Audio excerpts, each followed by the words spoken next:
السلام علیکم ورحمۃ اللہ تعالی وبرکاتہ۔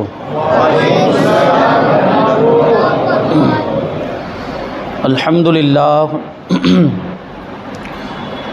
للہ رب العالمین والعاقبۃ للمتقین والصلاۃ والسلام علی سید الانبیاء والمرسلین وعلى آلہ واصحابہ اجمعین، اما بعد فاعوذ باللہ من الشیطان الرجیم، بسم اللہ الرحمن الرحیم۔ الا ان اولیاء اللہ لا خوف علیہم ولا هم يحزنون الذین آمنوا وکانوا یتقون۔ صدق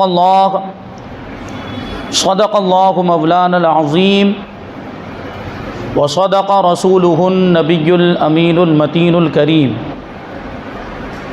ونحن علی ذلک لمن الشاہدین والشاکرین والذاکرین والحامدین والحمد للہ رب العالمین۔ آئیے ہم اور آپ سب سے پہلے حضور سرور کائنات، فخر موجودات، باعث تخلیق کائنات، احمد مجتبی محمد مصطفیٰ صلی اللہ علیہ وسلم کی مقدس بارگاہ میں درود و سلام کا ہدیہ پیش کریں اور پڑھیں اللہم صلی علی سیدنا و مولانا محمد معدن الجود والکرم وآلہ الکرام وابنہ الکریم وبارک وسلم صلاۃ و سلاما علیک یا رسول اللہ صلی اللہ تعالی علیہ وسلم۔ عزیزان ملت اسلامیہ، آج ہم انشاءاللہ تبارک و تعالی شیخ الاسلام الزاہد المجاور للحرم سیدنا خواجہ فضیل ابن عیاض رحمۃ اللہ تعالی علیہ کا تذکرہ کریں گے، کیونکہ ایک قول کے مطابق حضرت خواجہ فضیل ابن عیاض رحمۃ اللہ تعالی علیہ کا وصال محرم الحرام کے مہینے میں ہوا۔ اسی مناسبت سے آج ہم انشاءاللہ تبارک و تعالی ان کا تذکرہ کریں گے۔ پچھلے سال اس موقع پر ہم نے حضرت خواجہ حسن بصری رحمۃ اللہ تعالی علیہ کا تذکرہ کیا تھا۔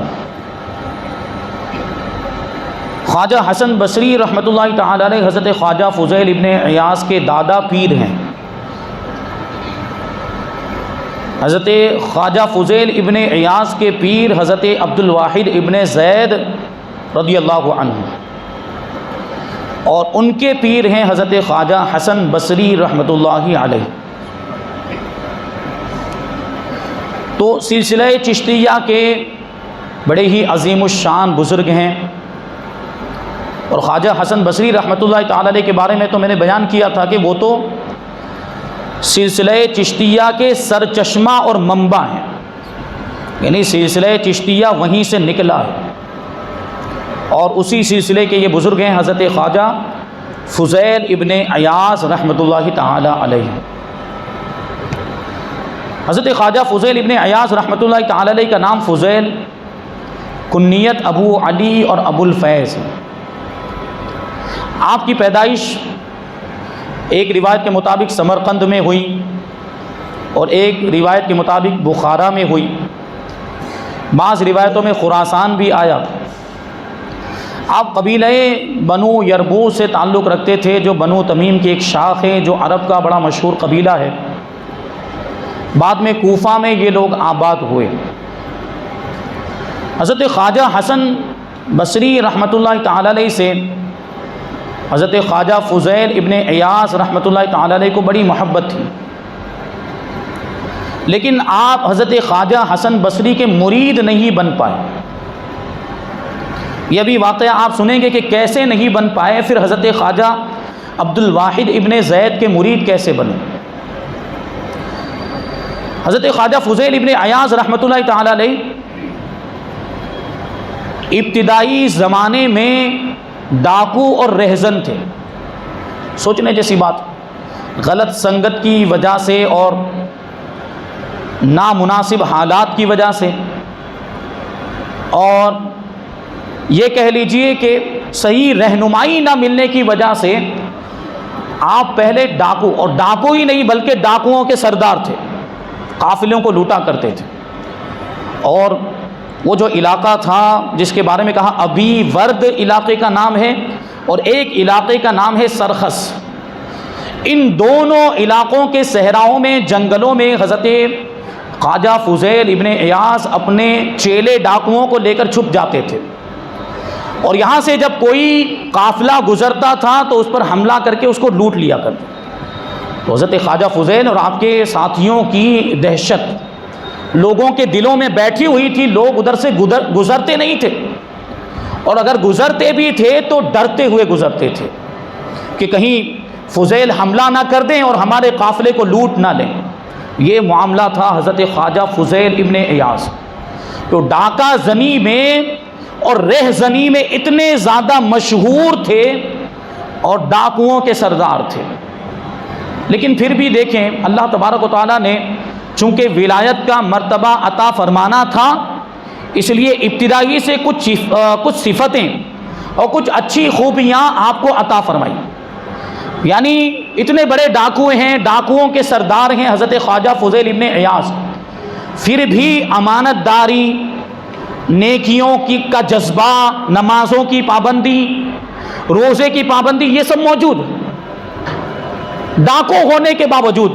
روایتوں میں آئے حضرت خواجہ فضیل ابن عیاض رضی اللہ تعالیٰ عنہ نے دریا کے کنارے جنگل اور بیابان میں ایک خیمہ بنوایا تھا۔ اسی خیمے میں حضرت خواجہ فضیل ابن عیاض ٹاٹ کا لباس پہنا کرتے تھے اور اونی ٹوپی پہنتے، اور اسی خیمے میں نمازیں پڑھا کرتے تھے، فرض نمازوں کے علاوہ کثرت کے ساتھ نفل نماز بھی پڑھتے تھے، اور اکثر و بیشتر روزہ رکھا کرتے تھے۔ یہ اللہ کے ولیوں کی عبادتوں کا عالم، اکثر و بیشتر روزہ رکھتے تھے۔ لیکن ابھی یاد رکھیں آپ کہ ابھی توبہ نہیں کی ہے آپ نے ڈاکہ زنی سے، ابھی ڈاکو ہی ہے، وہ ڈاکو والا کام جاری ہے۔ لیکن اسی کیفیت وہ ڈاکو، ایک طرف ڈاکہ زنی کا معاملہ اور دوسری طرف نمازوں کی ایسی پابندی، نمازوں کی پابندی کے ساتھ روزے بھی رکھتے ہیں، نفلی روزے بھی رکھتے ہیں حضرت خواجہ فضیل ابن عیاض رحمۃ اللہ تعالی علیہ۔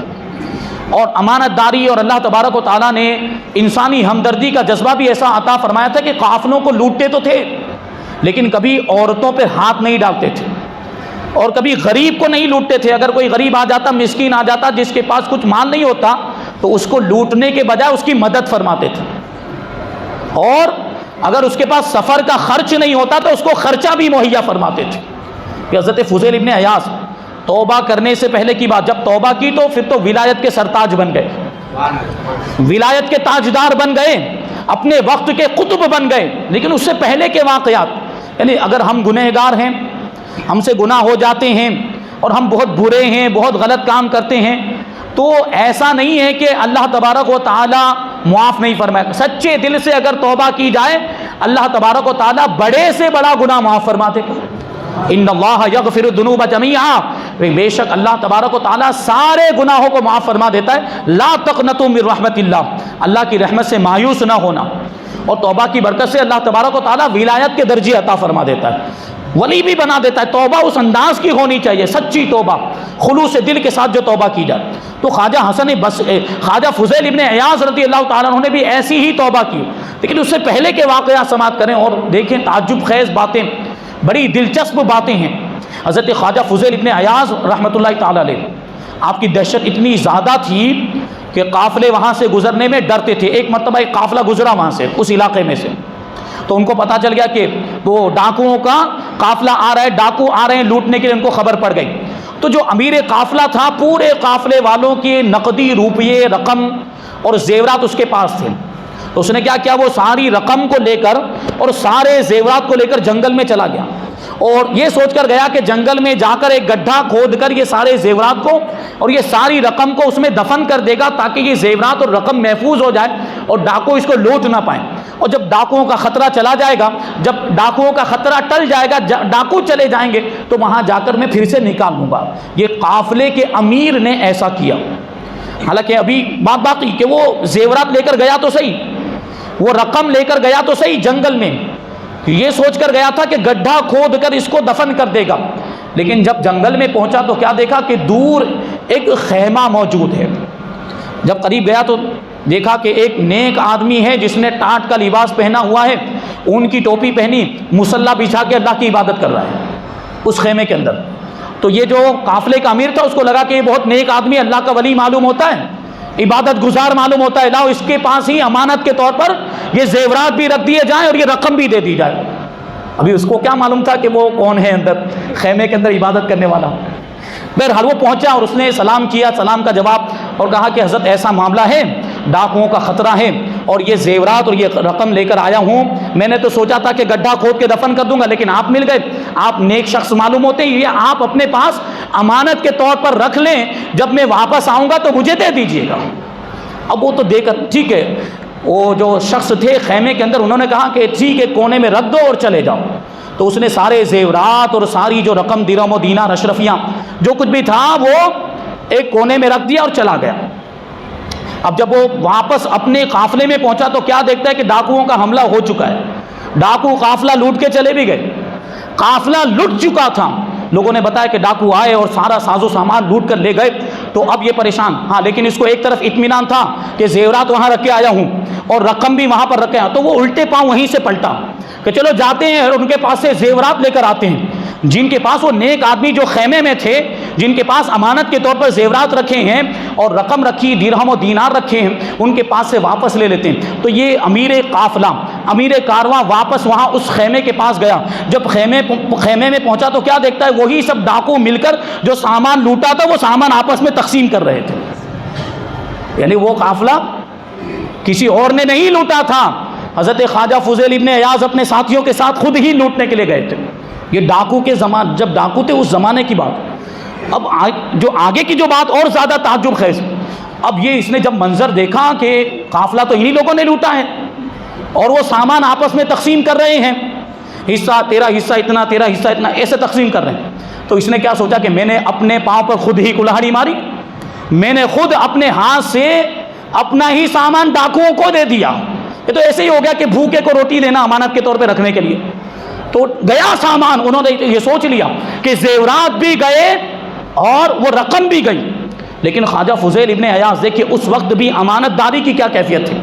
خواجہ فضیل ابن ایاز رحمۃ اللہ تعالی علیہ نے جب امیر قافلہ کو دیکھا، فرمایا کیسے آنا ہوا؟ تو وہ کہتا ہے میں تو اپنی امانت لینے کے لیے آیا تھا۔ تو خواجہ فضیل ابن ایاز کہتے گھبرانے کی کیا ضرورت، وہ کونے میں رکھی ہوئی لے کے چلا جا۔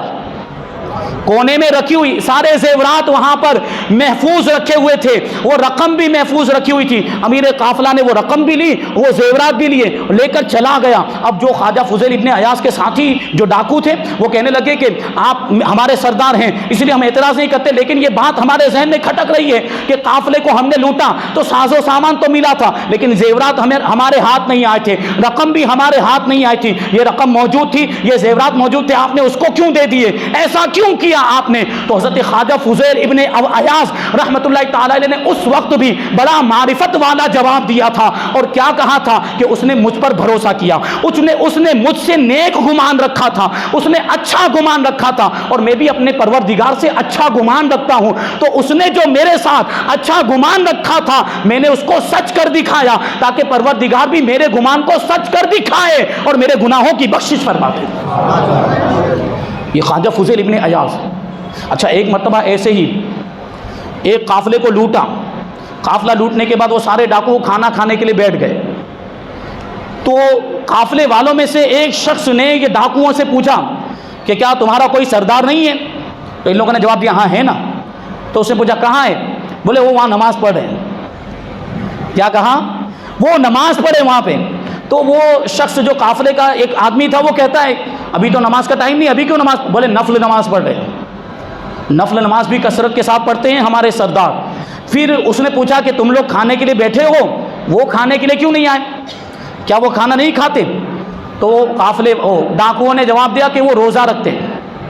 تو پھر وہ شخص کہتا ہے کہ تو رمضان کا مہینہ نہیں ہے، ابھی کیوں روزہ؟ بولے نفلی روزہ رکھتے ہیں، ڈاکو ہیں لیکن روزہ بھی رکھ رہے ہیں, نماز بھی. تو اس شخص کو بڑا تعجب ہوا. اس نے ملاقات کی خواہش ظاہر کی کہ میں ان سے ملاقات کرنا چاہتا ہوں. بہرحال لے کر گئے. تو وہ شخص حضرت فضیل ابن عیاض سے ملا. جب آپ کو دیکھا تو واقعی آپ نماز پڑھ رہے تھے اور آپ نے روزہ بھی رکھا ہوا تھا. جب نماز سے فارغ ہوئے تو وہ شخص کہتا ہے بڑی تعجب کی بات ہے, ایک طرف آپ ڈاکہ زنی کرتے ہیں, ایک طرف لوٹ مار کرتے ہیں, دوسری طرف نماز پڑھ رہے ہیں, دوسری طرف روزہ بھی رکھ رہے ہیں, عجیب معاملہ ہے, سمجھ میں نہیں آیا. تو حضرت خواجہ فضیل ابن عیاض کہتے تم نے قرآن پڑھا ہے؟ وہ کہتا ہے ہاں پڑھا ہے. تو قرآن میں یہ آیت کریمہ نہیں پڑھی؟ اللہ تبارک و تعالیٰ ارشاد فرماتا ہے وآخرون اعترفوا بذنوبہم خلطوا عملا صالحا وآخر سیئا عسى اللہ ان یتوب علیہم ان اللہ غفور رحیم, کہ کچھ دوسرے لوگ ایسے ہیں جنہوں نے اپنے گناہوں کا اقرار کیا, جنہوں نے اپنے گناہوں کا اعتراف کیا, مانا کہ ہم گنہگار ہیں, اور وہ ایسے لوگ ہیں کہ انہوں نے نیک اعمال کے ساتھ برے اعمال کو ملایا ہوا ہے. یعنی وہ خود اپنی بات کر رہے ہیں آیت کریمہ کہ وہ مصداق ہیں, وہ بتا رہے ہیں کہ ہم کچھ غلط کام کرتے ہیں تو نیک کام بھی کرتے ہیں, تو انہوں نے اچھے کاموں کے ساتھ کچھ برے کاموں کو بھی ملایا ہوا. عسى اللہ ان یتوب علیہم, قریب ہے کہ اللہ تبارک و تعالی ان کی توبہ کو قبول فرمائے اور ان کے گناہوں کو بخش دے. ان اللہ غفور رحیم, بے شک اللہ بخشنے والا مہربان ہے. اس نے کہا ہاں یہ آیت کریمہ تو میں نے پڑھی ہے, لیکن تعجب ہے کہ ایک طرف تو قرآن کی اتنی مہارت کہ قرآن کی آیت دلیل کے طور پر پیش کر رہے ہیں, دوسری طرف لوٹ مار ہے, اور تیسری طرف نماز بھی پڑھ رہے ہیں, عبادت بھی کر رہے ہیں, روزے بھی رکھ رہے ہیں. بڑے تعجب کی بات ہے. بہرحال وہ جملہ وہ جو قافلے والا تھا اس نے ایک جملہ کہا کہ اللہ تبارک و تعالیٰ انجام بخیر فرمائے, اور پھر وہاں سے وہ چلا گیا. تو دیکھیں آیت کریمہ میں کیا ہے کہ اللہ تبارک و تعالیٰ ان قریب ان کی توبہ کو قبول فرمائے گا. یہی ساری خوبیاں تھیں, یہ نیک اعمال وہ کیا کرتے تھے, اور یہی نیکیاں رنگ لائی, اور اللہ تبارک و تعالیٰ نے آپ کو توبہ کی توفیق عطا فرمائی, اور ایسی توبہ کہ اللہ تبارک و تعالیٰ نے آپ کو ولایت کا سرتاج بنا دیا, اولیاء کرام کا سردار بنا دیا. اور توبہ کا واقعہ بھی, توبہ کے تعلق سے کئی روایتیں ہیں کہ حضرت خواجہ فضیل ابن عیاض نے توبہ کیسے کی. ایک واقعہ تو ایسا ہے کہ حضرت خواجہ فضیل ابن عیاض جب ڈاکو تھے اس زمانے میں ایک عورت پر عاشق ہو گئے, اور اس سے ملاقات نہیں ہو پاتی تھی, اس لیے ایک رات میں, تاریک رات میں آپ اس سے ملاقات کرنے کے لیے اس کے مکان پر گئے. اس لڑکی سے ملاقات کرنے کے لیے, اس زمانے کی بات ہے جب ڈاکو تھے آپ, تو آدمی ڈاکہ زنی کرتا ہے تو دوسری برائیاں بھی ہوں گی. تو حضرت خواجہ فضیل ابن عیاض اس کے مکان پر گئے, اس کے مکان کے پیچھے والے حصے سے کمن ڈال کر, وہ لنگسیا ڈال کر اوپر چڑھنے کی کوشش کر رہے تھے, دیوار کو پھلانگنے کی کوشش کر رہے تھے, کہ اتنے میں آپ کے کان میں آواز آئی, کوئی آیت کریمہ پڑھ رہا تھا, الم یأن للذین آمنوا ان تخشع قلوبہم لذکر اللہ وما نزل من الحق, کہ کیا ایمان والوں کے لیے وہ وقت نہیں آیا کہ ان کے دل اللہ کے ذکر کو سن کے لرز جائیں, ان کے دل کانپنے لگ جائیں. حضرت خواجہ فضیل ابن عیاض کے کان میں جیسے ہی یہ آیت کریمہ کی آواز پہنچی, فوراً انہوں نے کہا بلا قد آن, اے پروردگار بلا یا ربی قد آن, کہ وہ وقت آ گیا ہے کہ دل میں خوف پیدا ہو جائے. فوراً اپنے گناہوں سے توبہ کی, اور وہیں ایک ویرانے میں, جنگل میں چلے گئے, اور پوری رات وہیں پر گزاری, اور پھر عہد کر لیا کہ یہ شہر چھوڑ کر چلے جائیں گے. پھر وہ شہر چھوڑ کر چلے گئے, مکہ مکرمہ میں پہنچ گئے, اور پوری زندگی پھر آپ نے مکہ مکرمہ میں ہی گزار دی, یہاں تک کہ آپ کا مزار پاک بھی جنت المعلا کے اندر بنا. حضرت خواجہ فضیل ابن عیاض کا مزار پاک کہاں پر ہے؟ حضرت ام المؤمنین بی بی خدیجۃ الکبریٰ رضی اللہ تعالی عنہا کے پہلو میں حضرت خواجہ فضیل ابن عیاض کا مزار پاک مکہ مکرمہ میں جنت المعلا کے اندر موجود ہے. ایک روایت. دوسری روایت یہ ہے کہ ایک مرتبہ اسی طریقے سے ایک قافلہ آیا, تو حضرت خواجہ فضیل ابن عیاض اپنے ساتھیوں کے ساتھ وہ قافلہ لوٹنے کے لیے گئے, رات کا وقت تھا. تو قافلے کے اندر ایک آدمی قرآن شریف کی تلاوت کر رہا تھا, یہی آیت کریمہ الم یأن للذین آمنوا ان تخشع قلوبہم لذکر اللہ وما نزل من الحق, کہ کیا ایمان والوں کے لیے وہ وقت نہیں آیا کہ ان کے دل اللہ کے ذکر سے کانپنے لگ جائیں, یعنی ان کے دلوں میں خدا کا خوف پیدا ہو جائیں. تو حضرت خواجہ فضیل ابن عیاض نے جیسے ہی یہ آیت کریمہ سنی, ان کے دل میں خدا کا خوف پیدا ہوا, فوراً توبہ کا ارادہ کیا, اور اپنے ساتھیوں کو جمع کیا اور ارشاد فرمایا کہ میں نے تو اپنے گناہوں سے توبہ کر لی, میں نے ڈاکہ زنی سے توبہ کر لی, آج کے بعد ڈاکہ زنی نہیں کروں گا, آج کے بعد لوگوں کا مال نہیں لوٹوں گا, لوگوں کا سامان نہیں لوٹوں گا, یہ کہا. اور پھر یہ فرمایا کہ تم میرے ساتھی ڈاکہ زنی میں میرے ساتھ رہا کرتے تھے, لیکن اب میرا تم سے کوئی لینا دینا نہیں, اب تمہارا راستہ الگ, میرا راستہ الگ, تم اپنا کام جانو، میرا اپنا کام میں جانوں، یہ فرمایا اور کہا کہ تم اپنا راستہ لو، میں اپنا راستہ لیتا ہوں۔ لیکن جو آپ کے ساتھی تھے وہ کیا جواب دیتے ہیں؟ وہ کہتے ہیں کہ ڈاکہ زنی میں اور لوگوں کا مال لوٹنے میں ہم ساتھ میں تھے، تو توبہ کرنے میں بھی ہم آپ کے ساتھ میں رہیں گے۔ آپ نے توبہ کر لی تو ہم بھی اپنے گناہوں سے توبہ کرتے ہیں۔ آپ کے ساتھیوں نے بھی توبہ کر لی۔ پھر کیا ہوا؟ پھر آپ کے ساتھی پوچھتے حضرت اب کیا کرنا چاہیے؟ تو ارشاد فرمایا جن لوگوں کا مال ہم نے لوٹا ہے ان کو واپس کرنا چاہیے، اور جن لوگوں کا مال ہم نے خرچ کر دیا ان سے معافی مانگنی چاہیے۔ بہرحال جن لوگوں کے بارے میں پتا تھا کہ ان کا مال ہم نے لوٹا، مال موجود تھا تو واپس کیا، اور مال خرچ ہو چکا تھا تو ان سے معافی مانگی۔ ایک یہودی بھی تھا، قریب کے گاؤں میں رہتا تھا۔ حضرت خواجہ فضیل ابن عیاض نے کہا کہ اس کا بھی مال ہم نے لوٹا، اس کے پاس چلتے ہیں۔ گئے، جو کچھ سامان بچا تھا جا کر اس کو دیا اور معافی مانگی، تو وہ معاف کرنے کے لیے تیار نہیں ہوا۔ بڑی معذرت کی اور عاجزی کے ساتھ معافی مانگی، لیکن پھر بھی وہ معاف کرنے کے لیے تیار نہیں ہوا یہودی۔ وہ کہنے لگا کہ جب تک مجھے میرا پورا مال نہیں مل جاتا میں تمہیں معاف نہیں کروں گا۔ حضرت خواجہ فضیل ابن عیاض نے کہا کہ سارا مال تو ہمارے پاس موجود نہیں ہے، کچھ مال ہم نے خرچ کر دیا، کہاں سے لا کر دیں؟ تو وہ یہودی کہتا ہے کام کرو کہ یہ سامنے جو بڑا ٹیلا ہے، مٹی کا ٹیلا، مٹی کا پہاڑ بنا ہوا ہے، اگر تم چاہتے ہو کہ میں تمہیں معاف کر دوں تو ایک کام یہ کرو کہ یہ ٹیلے کو کھود کر اس کی مٹی نکالو اور فلاں جگہ پر لے جا کر وہ ساری مٹی ڈالو۔ اب سوچیں مٹی کا اتنا بڑا پہاڑ اور اس کو کھودنا ہے اور اس کی مٹی کو لے جا کر دوسری جگہ ڈالنا ہے، کتنا مشکل کام۔ حضرت خواجہ فضیل ابن عیاض نے اس کی یہ بات منظور کر لی اور اس پہاڑ کو کھودنا شروع کر دیا۔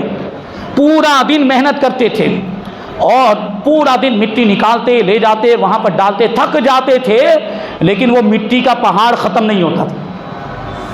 وہ مٹی کا پہاڑ ختم نہیں ہوتا تھا۔ آخر کار ایک رات اللہ تبارک و تعالیٰ کی طرف سے یہ یوں سمجھے کہ قدرت کا کرشمہ ہوا کہ ایک آندھی چلی، طوفان آیا اور اتنی تیز ہوا چلی کہ وہ جو ریت کا اور مٹی کا جو ٹیلا تھا، وہ ہوا اور طوفان وہ ساری مٹی کو اڑا کر طوفان نے اسی جگہ پر جا کر ڈال دیا جہاں پر یہودی نے ڈالنے کے لیے کہا تھا۔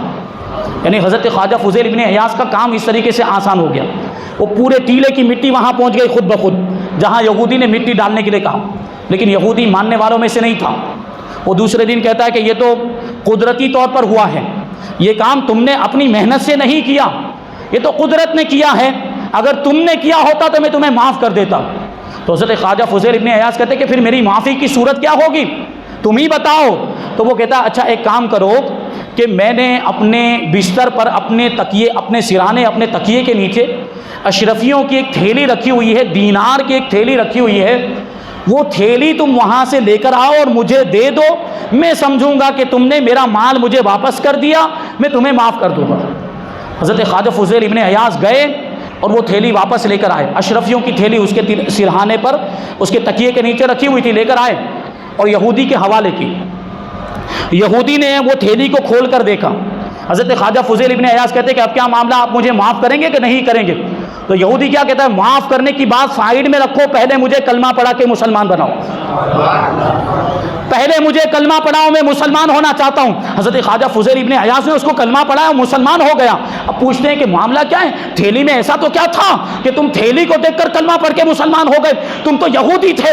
تو وہ یہودی جواب دیتا ہے کہ میں توریت کا عالم ہوں، میں نے توریت کے اندر یہ بات پڑھی ہوئی تھی کہ کوئی مومن اگر سچے دل سے اپنے گناہوں سے توبہ کر لیتا ہے اور اس کی توبہ قبول ہو جاتی ہے تو اللہ تبارک و تعالیٰ اس کو یہ مرتبہ عطا فرماتا ہے کہ جب وہ مٹی کو ہاتھ لگائے تو وہ مٹی بھی سونا بن جایا کرتی ہے۔ وہ تھیلی جو میں نے اپنے تکیے کے نیچے رکھی تھی اس میں اشرفیاں نہیں تھی، اس میں سونے کے سکے نہیں تھے، اس میں نے مٹی اور کنکر بھر کے رکھے ہوئے تھے، اور میں تمہیں آزما رہا تھا کہ تم نے توبہ کی ہے تو تم نے سچے دل سے توبہ کی ہے، اللہ تبارک و تعالیٰ نے تمہاری توبہ کو قبول کیا بھی ہے کہ نہیں کیا۔ جب تم وہ تھیلی لے کر آئے، وہ تھیلی میں نے کھول کر دیکھا تو وہ تھیلی میں جو مٹی اور کنکر تھے وہ سونا بن چکے تھے، تو مجھے یقین ہو گیا کہ تمہاری توبہ قبول ہو چکی اور تمہارا دین اور تمہارا مذہب یہ حق اور سچا ہے، اس لیے میں کلمہ پڑھ کے مسلمان ہو گیا۔ یہ ہے حضرت خواجہ فضیل ابن عیاض رحمۃ اللہ تعالی علیہ کی توبہ کی برکت۔ اور ایک روایت تو جو بڑی مشہور 2 مرتبہ سنا چکا ہوں وہ واقعہ، یہی یہودی کا واقعہ اگر آپ کو یاد ہو۔ حضرت عثمان ہارونی رضی اللہ تعالیٰ عنہ کے موقع پر جو بیان ہوا تھا اس میں یہ واقعہ میں نے سنایا تھا 2 سال پہلے. اس میں تھوڑا سا فرق یہ ہے، تھوڑی سی اس میں تبدیلی ہے اس واقعے میں، کہ یہودی کے پاس جب آئے حضرت خواجہ فضیل ابن عیاض اور اس سے معافی مانگی تو اس نے معاف کرنے سے انکار کر دیا. اور اس میں اس مال کا بھی ذکر ہے کہ وہ مال کیا تھا، سونے کی اینٹیں تھیں. سونے کی اینٹیں حضرت خواجہ فضیل ابن عیاض نے اس کی لوٹی تھی. تو اینٹیں تو خرچ ہو چکی تھیں. یہودی کہتا ہے میری اینٹیں لا کر مجھے دو تبھی میں معاف کروں گا. تو حضرت خواجہ فضیل ابن عیاض نے کہا کہ میرے پاس اینٹیں تو موجود نہیں ہیں، خرچ ہو چکی، کہاں سے لا کر دوں؟ تو اس نے کہا ٹھیک ہے، کام یہ کرو کہ جنگل میں جاؤ اور وہاں کی مٹی جمع کر کے اس میں پانی ملا کر اس کو گوندھ کر سانچے میں ڈال کر اس کی اینٹ بناؤ، مٹی کی اینٹ بناؤ. جب وہ سوکھ جائے تو ایک تھیلے میں بھر کر، ایک بوری میں بھر کر وہی مٹی کی اینٹیں لا کر مجھے دے دو، وہی اینٹیں میں قبول کر لوں گا اور تمہیں معاف کر دوں گا. سوچے کہاں سونے کی اینٹیں اور کہاں مٹی کی اینٹیں. اب واقعہ جن لوگوں نے سنا ان کو یاد آ رہا ہوگا.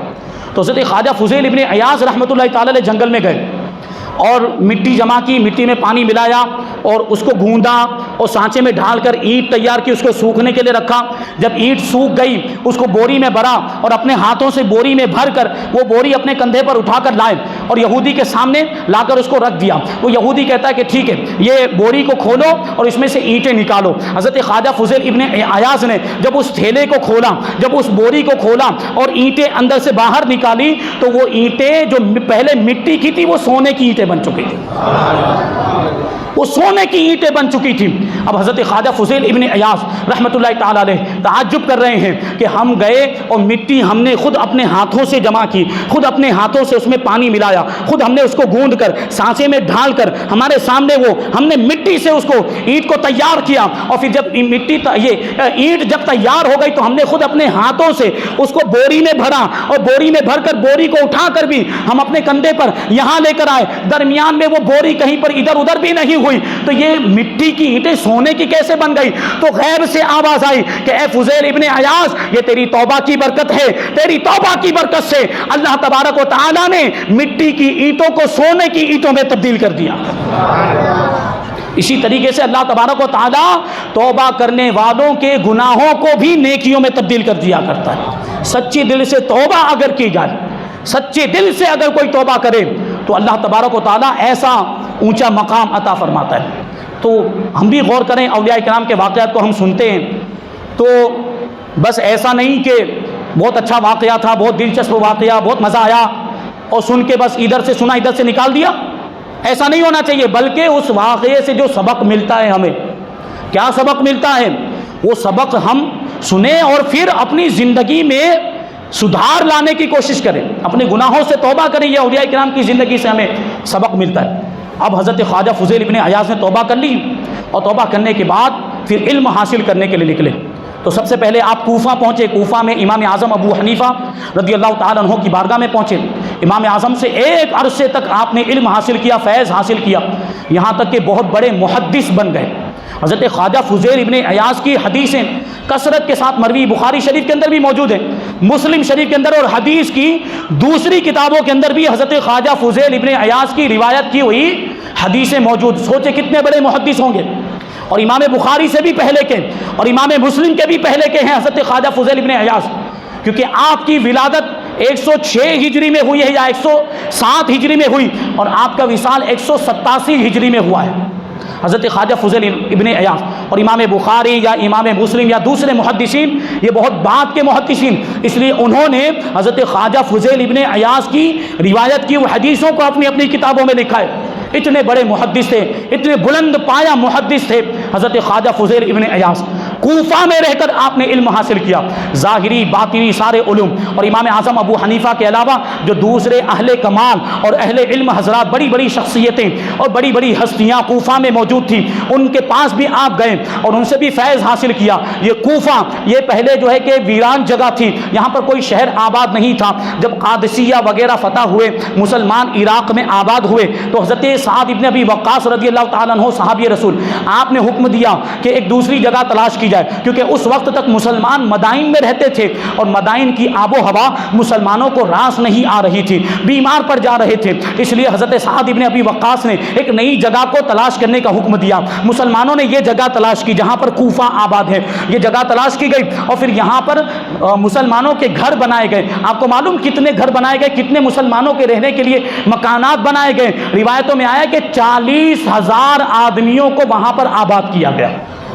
40,000 مسلمانوں کو آباد کیا گیا، اور ایک بڑی جامع مسجد قائم کی گئی، اور جامع مسجد بڑے خوبصورت انداز میں بنائی گئی، ایک چوکور، ایک پہلے تو چبوترا بنایا گیا، ایک اونچی جگہ بنائی گئی۔ آپ نے جامع مسجد دہلی کی دیکھی ہوگی، دہلی کی جامع مسجد اونچائی پر ہے، وہ سیڑھی چڑھ کے جانا پڑتا ہے، چاروں دروازے پہ وہ سیڑھی بنی ہوئی، اس انداز کا پہلے چبوترا بنایا گیا یہ کوفہ کے اندر، اور اس کے اوپر اتنی بڑی مسجد بنائی گئی کہ 40,000 آدمی ایک ساتھ میں اس میں نماز ادا کر سکیں، اتنی بڑی مسجد۔ یہ کوفہ بڑا ہی خوبصورت شہر تھا، یہاں تک کہ وہ اہل عرب اس شہر کو کیا بولتے تھے؟ خد الازرع، یعنی محبوبہ کا رخسار۔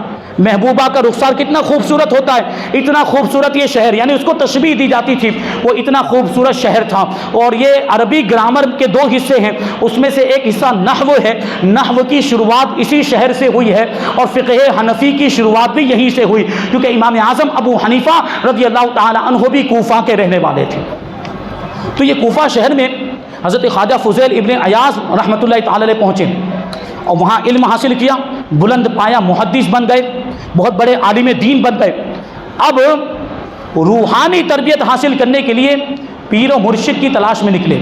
میں نے عرض کیا تھا کہ خواجہ حسن بصری کے مرید بننا چاہتے تھے لیکن بن نہیں پائے، تو خواجہ حسن بصری سے ملاقات کرنے کے لیے بصرہ کی طرف روانہ ہوئے، بصرہ میں رہتے تھے، لیکن راستے ہی میں آپ کو پتہ چلا کہ خواجہ حسن بصری کا انتقال ہو چکا ہے، تو آپ کو بڑا صدمہ ہوا، رونے لگ گئے۔ آپ کو روتے ہوئے دیکھ کر ایک شخص نے کہا کہ اب رونے دھونے کا کیا فائدہ، اب رونے دھونے سے کیا حاصل ہونے والا ہے؟ حضرت خواجہ حسن بصری تو دنیا سے تشریف لے گئے لیکن اب بھی کچھ گیا نہیں ہے، ان کے خلیفہ اور ان کے جانشین موجود ہیں۔ حضرت شیخ عبد الواحد ابن زید رحمۃ اللہ تعالی علیہ مکہ مکرمہ میں موجود ہیں، جو حضرت خواجہ حسن بصری کے سچے جانشین، ان کے مرید اور ان کے خلیفہ ہیں، اور ان کی بارگاہ کے فیض یافتہ ہیں، اور اس وقت ان سے بڑا عالم بھی کوئی نہیں اور ان سے بڑا اللہ کا ولی بھی کوئی نہیں ہے، وہ قطب وقت ہیں، ان کی بارگاہ میں حاضر ہو جائیں اور ان کی بارگاہ سے فیض حاصل کریں، انشاءاللہ آپ منزل مقصود تک پہنچ جائیں گے۔ تو حضرت خواجہ فضیل ابن عیاض آپ نے بصرہ جانے کا ارادہ ترک کر دیا اور مکہ مکرمہ کی طرف روانہ ہوئے۔ مکہ مکرمہ پہنچے، حضرت خواجہ عبد الواحد سے ملاقات ہوئی اور آپ کے ہاتھ پر بیعت کی، آپ کے مرید بن گئے، اور ایک عرصے تک حضرت خواجہ عبد الواحد کی بارگاہ میں رہے اور ان کی صحبت کی برکت سے بڑے مرتبے پر فائز ہوئے اور سلطنت ولایت کے تاجدار بن گئے۔ اللہ تبارک و تعالیٰ نے ایسا اونچا مقام و مرتبہ حضرت خواجہ فضیل ابن عیاض کو عطا فرمایا۔ اور پھر آپ کو میں نے ابھی عرض کیا کہ آپ نے کوفہ کو پورے طور پر چھوڑ دیا تھا اور مکہ مکرمہ میں مقیم ہو گئے تھے، ہمیشہ کے لیے وہاں پر آپ نے سکونت اختیار کر لی۔ جب آپ ہجرت کر کے جا رہے تھے تو آپ نے اپنی بیوی سے کہا کہ میں نے وطن چھوڑنے کا ارادہ کر لیا ہے اور مکہ مکرمہ جا کر ہمیشہ وہیں پر رہنے کا ارادہ ہے، اب تم اپنا معاملہ دیکھ لو، اگر تم چاہو، اگر تمہاری مرضی ہو تو میں تمہیں آزاد کر دوں، میں تمہیں طلاق دے دوں اور پابندی کو ختم کر دوں، اور تم جس طرح چاہو پھر اپنی زندگی گزار سکو، کیونکہ میں تو مکہ مکرمہ جاؤں گا، زہد اور تقوی والی زندگی گزاروں گا۔ تو آپ کی بیوی بھی تو پھر آپ کی بیوی تھی، انہوں نے آپ کے شب و روز دیکھے تھے اور آپ کو دیکھا تھا کہ کیسے اللہ کی عبادت کرتے ہیں، تو ان کے ساتھ رہنے میں جو ملے گا وہ دوسرے کسی کے ساتھ رہنے میں نہیں ملے گا۔ تو آپ کی بیوی جواب دیتی ہیں کہ یہ جو نکاح ہوتا ہے یہ پوری زندگی کا ساتھ ہوا کرتا ہے، آپ سوچتے ہیں کہ میں آپ کا ساتھ چھوڑ دوں گی، نہیں، میں آپ کے ساتھ رہوں گی، میں سکھ میں بھی آپ کے ساتھ رہوں گی، میں دکھ میں بھی آپ کے ساتھ رہوں گی، میں آپ کی خدمت کرنا چاہتی ہوں، میں آپ کی جدائی اختیار کرنا نہیں چاہتی، کیونکہ جو شریف خواتین ہوتی وہ اپنے شوہر کو چھوڑنا گوارا نہیں کرتی۔